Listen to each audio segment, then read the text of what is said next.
In charge Manik Rao Thackeray ji,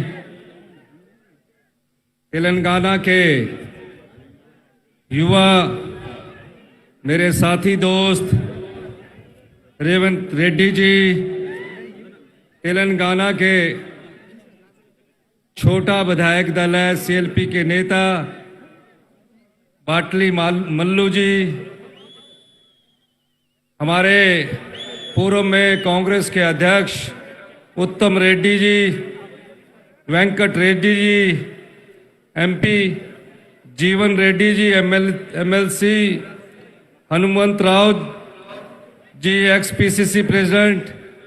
ये हमारे हिमाचल में जब हम युवा कांग्रेस में थे, हनुमंत राव जी इंचार्ज भी थे। हमारे के राजू जी, श्रीरन बाबू जी, नदीम जावेद जो एआईसीसी के सेक्रेटरी है, रोहित चौधरी जी एआईसीसी के सेक्रेटरी है, वामशी रेड्डी जी एआईसीसी के सेक्रेटरी है, Sampath Kumar ji, Mahesh Goud former NSU president, जब हम एनएसयू के प्रेसिडेंट थे गौड़ साहब हमारे साथ प्रेसिडेंट थे, अंजुम यादव जी, मधुसूदन रेड्डी जी और जलटला town Anirudh Reddy ji in charge जड़चला town. नमस्कारम।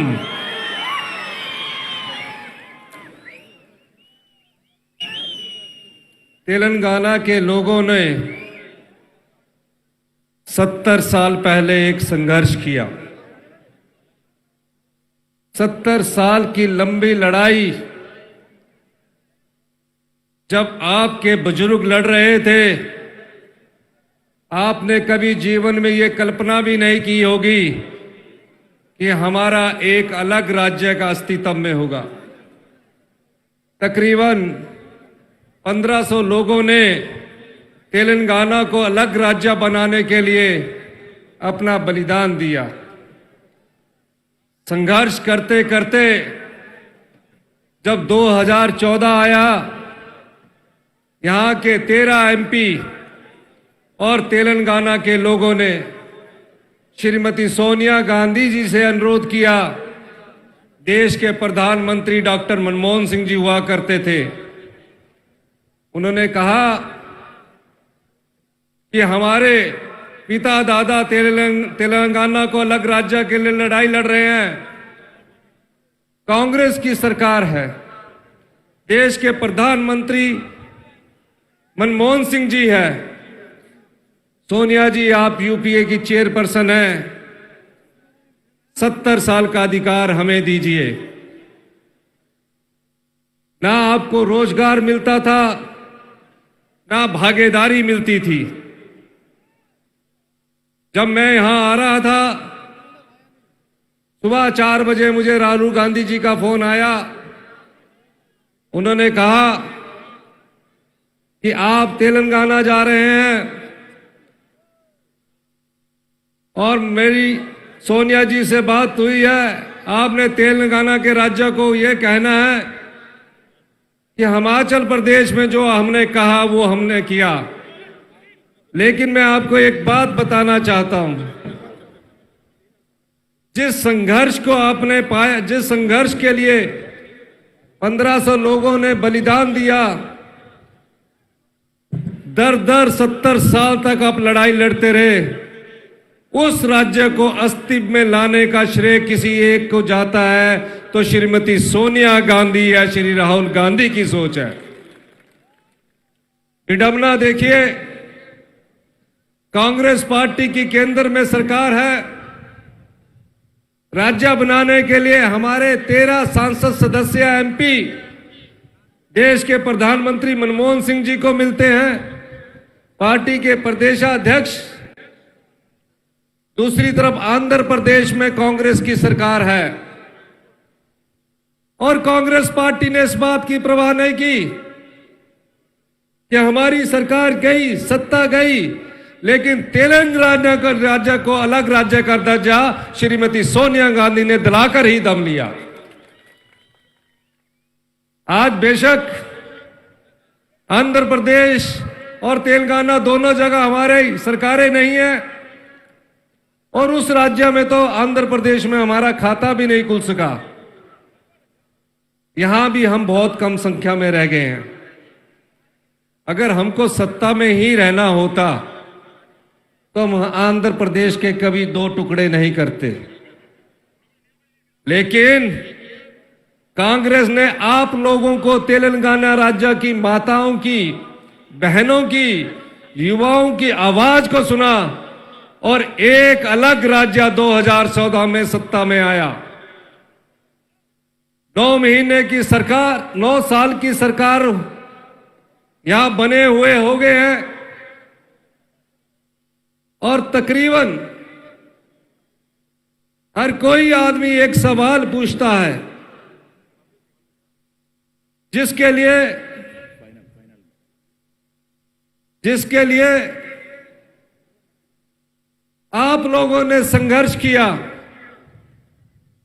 राज्य कांग्रेस ने दिया, सत्ता आपने टीआरएस को थमा दी और 9 साल बाद आज आपको सवाल ये पूछना है कि जिस रोजगार, जिस मांगों को लेकर आपने संघर्ष किया था, आज सरकारी नौकरियों में तेलंगाना के 2000 सैंक्शन पद पड़े हैं और माननीय मुख्यमंत्री जी उन रोजगार जो सरकारी कार्यालय में पड़े हैं उनको भरे नहीं गए हैं। आप युवाओं को उनके अधिकारों से वंचित रखा जा रहा है। 9 साल बाद जब अगला चुनाव 5 महीने बाद होगा, आप उनसे पूछिए क्या आप सिर्फ सत्ता में आने के लिए तेलंगाना को अलग राज्य बनाने की बात करते थे या युवाओं को रोजगार देने के लिए अलग राज्य बनाने की बात करते थे? मुझे पता लगा सचिवालय से सरकार नहीं चल रही है। ये लोकतंत्र की विडंबना है कि कैबिनेट की मीटिंग तक नहीं होती है, समाज के अंतिम व्यक्ति तक पहुंचने की कोशिश नहीं होती है। हम सब लोग एक आम परिवार से आकर राजनीति करते हैं। जो आम परिवार से आया हुआ व्यक्ति है उसके मन में दर्द होता है। आज बेरोजगारी आसमान छू रही है, रोजगार के लिए कोई दफ्तर आपके पास नहीं है, लेकिन इस सरकार की कैबिनेट मीटिंग नहीं होती है। जिस प्रकार फैसले लिए जाने हैं उस दृष्टिकोण से आपकी आवाज को सुना नहीं जाता। हम हिमाचल में आए, हमने लोगों से कहा हम घोषणा पत्र तो बनाते हैं लेकिन हम हिमाचल के लोगों को रोजगार की गारंटी के साथ हम आए। हमने कहा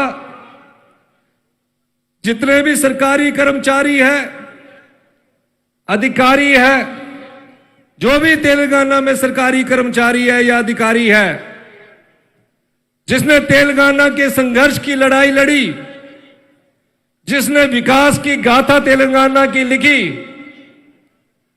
वो 30 साल मेहनत करता है, सुबह 10 बजे कार्यालय में आता है, विकास के लिए अपनी कलम से सड़क का, स्कूल का 5 बजे तक कार्य करता है। हमने उन 1,36,000 को हिमाचल में सामाजिक दृष्टिकोण अपनाते हुए और मानवीय दृष्टिकोण अपनाते हुए उन्हें ओल्ड पेंशन स्कीम के तहत लाया। मैं अभी रेवंत रेड्डी जी से बात कर रहा था, मल्लू जी से बात कर रहा था। मैंने कहा, दोनों ने हमें कहा और हमारे इंचार्ज मानिकराव ठाकरे जी ने कहा कि सरकारी कर्मचारी जो अधिकारी होते हैं, अगर वो होते हैं तभी तो विकास होता है। जब वो रिटायर हो जाएंगे तब उन्हें क्या मिलना चाहिए? इकट्ठा पैसा खर्च हो जाता है।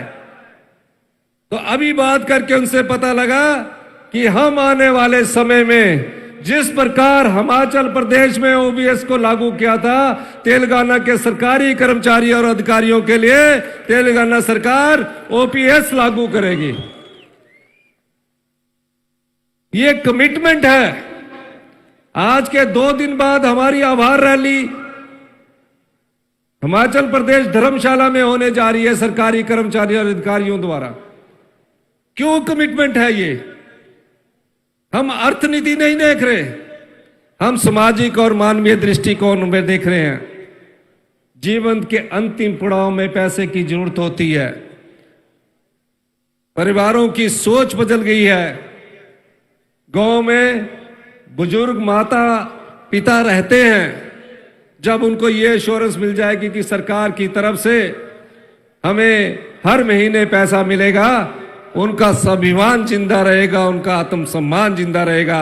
इस प्रकार की कमिटमेंट आने वाले समय में हमारी जो तेलंगाना की कांग्रेस पार्टी है वो अपनी गारंटी में आने वाले समय में शामिल करने जा रही है।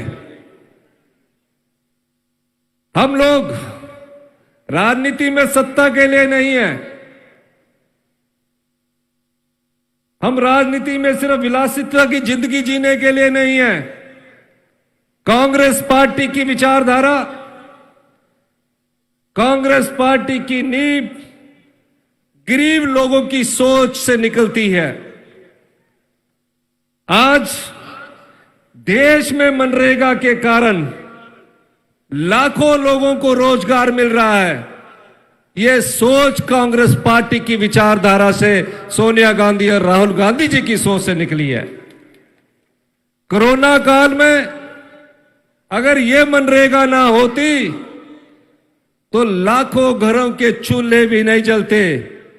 भारतीय जनता पार्टी की सरकार ने इसको बंद करने की हमेशा कोशिश की, लेकिन कांग्रेस पार्टी ने इसको संविधान संशोधन करवाकर आम लोगों के हाथ में ताकत दी। ये कांग्रेस पार्टी की सोच है। जिस तरह हमने तेलंगाना की राज्य बनाते हुए सत्ता खो दी, उसी तरह हमारी विचारधारा से इस देश की एकता और अखंडता के लिए कई नेताओं ने अपने बलिदान दिए। अगर हमको सत्ता ही चाहिए, हम तो मुख्य विपक्षी पार्टी है और तेलंगाना सिर्फ एक राज्य की पार्टी है। हम सत्ता में भी ना हो तभी पूरे हिंदुस्तान में हम मुख्य विपक्षी के पार्टी के तौर पर सबसे बड़ी पार्टी है। और अगर कोई ऐसी पार्टी है जो देश की एकता और अखंडता को जोड़ के रख सकती है, वो कांग्रेस पार्टी है। जब देश आजाद हुआ, इस देश में सुई तक नहीं बनती थी और आधी आबादी को एक वक्त का खाना नसीब होता था। कांग्रेस पार्टी की नीतियों से, कांग्रेस पार्टी के कार्यक्रमों से जब देश की आबादी सिर्फ 40 करोड़ थी, आज हमारी आबादी 140 करोड़ हो गई है। ये कोई 9 साल और 10 साल की सरकार का कार्यक्रम नहीं है। ये कांग्रेस पार्टी की नीति और सोच से आज हिंदुस्तान आत्मनिर्भरता की ओर आगे बढ़ा है, अपने पैरों पर खड़ा है। कोई भी ऐसी पार्टी बता दीजिए जिसने इस देश की एकता और अखंडता के लिए बलिदान दिया हो। यह केवल कांग्रेस पार्टी है जिसने इस देश की एकता और अखंडता के लिए बलिदान दिया हो। श्रीमती इंदिरा गांधी ने इस देश की एकता और अखंडता के लिए अपने प्राणों का बलिदान दिया। वो देश की प्रधानमंत्री थी। सुबह का नाश्ता करके घर की चौखट से जैसे ही बाहर कदम रखा, देश के आतंकवादियों ने उनकी छाती पर 36 गोलियां दाग दी। इंदिरा गांधी जी के मुंह से सिर्फ एक शब्द निकला, चौखट में लंबी पड़ी साड़ी खून से लथपथ थी, अंत का शब्द था जय हिंद। वो हमको छोड़कर चली गई। राजीव गांधी जी राजनीति में नहीं आना चाहते थे, पायलट थे। कांग्रेस जनों ने मांग की ये पता भी नहीं था उनको कि देश के प्रधानमंत्री बनने के 5 साल बाद देश विरोधी आतंकवादी उन्हें बम से उड़ा देंगे। अभी मां की चिता ठंडी भी नहीं हुई थी, राजीव गांधी को आतंकवादियों ने बम से उड़ा दिया। सिर कहीं और गिरा, धड़ कहीं और गिरा। एक ही परिवार ने 2 प्रधानमंत्री को खो दिया। 2 प्रधानमंत्री, किसी विश्व में ऐसा उदाहरण नहीं मिलता कि एक ही पार्टी के 2 प्रधानमंत्री, एक ही परिवार के 2 प्रधानमंत्रियों को इस पार्टी ने खो दिया। राहुल गांधी जी उस सोच के लिए भारत जोड़ो यात्रा में निकले। वो देश के प्रधानमंत्री के लिए नहीं निकले। उन्होंने कहा कांग्रेस एक ऐसी विचारधारा है, इस समय देश में अराजकता का माहौल है, भाई बहन में दूरियां बढ़ रही है। इस देश की एकता और अखंडता के लिए मुझे कन्याकुमारी से कश्मीर तक की यात्रा करनी चाहिए। ये विचार कांग्रेस पार्टी से निकलते हैं। अगर देश का प्रधानमंत्री श्रीमती सोनिया गांधी जी को ही बनना था तो 2004 में उनके सामने सभी राजनीतिक दल, उसमें टीआरएस भी शामिल थे कि आप देश के प्रधानमंत्री बनिए। लेकिन श्रीमती सोनिया गांधी ने देश के प्रधानमंत्री की कुर्सी को अभी त्याग कर दिया। तो ये कांग्रेस पार्टी है जो देश की एकता और अखंडता के लिए अपना बलिदान देती है। इसलिए मैं आज आपके सामने ये कहने आया हूं, कांग्रेस पार्टी जो आपसे वादा करेगी, जो गारंटियां आपको देगी, वो निश्चित तौर पर उसको हम पूरा करेंगे, हमारी सरकार पूरा करेंगे, हमारे नेतृत्व हमारा पूरा करेंगे। मैं जानता हूं यहां कांग्रेस पार्टी के दोनों नेता, चाहे मल्लू जी या चाहे रेवंत रेड्डी जी है, संघर्ष कर रहे हैं। ये संघर्ष सत्ता के लिए नहीं कर रहे हैं। ये नहीं कह रहे कि हम सत्ता के लिए संघर्ष कर रहे हैं। ये कह रहे हैं कि हमें एक मौका दीजिए, हम व्यवस्था परिवर्तन के लिए आए हैं, गरीब की सोच को आगे बढ़ाने के लिए आए हैं। अंत में जो हमारी शेट्टी जी की 800 किलोमीटर की पद यात्रा हुई है, भट्टी जी की, उनको बहुत बहुत बधाई देता हूं। आने वाले समय में हमारे रेवंत रेड्डी जी जो और शेट्टी जी और जो नेता बैठे हैं, इनके मन में आपके लिए दर्द है। तपती गर्मी में पद यात्रा की जा रही है, ये संघर्ष है, क्योंकि ये सेवा की राजनीति में विश्वास करते हैं और व्यवस्था परिवर्तन में विश्वास करते हैं। इन्हीं शब्दों के साथ एक बार मैं फिर से तेलंगाना की जनता का बहुत बहुत धन्यवाद करता हूं। हमने आपको राज्य दिया है, हमने सत्ता कभी नहीं आपसे मांगी, लेकिन 5 महीने बाद आप जब चुनाव में जाओगे तो व्यवस्था परिवर्तन के लिए आप हमारे तेलंगाना के राज्यों को समर्थन कीजिए। ये जो वादे करेंगे वो पूरा करना हमारी विचारधारा है, हमारा कर्तव्य है, हमारा धन्यवाद है। बहुत बहुत धन्यवाद। जय हिंद, जय भारत।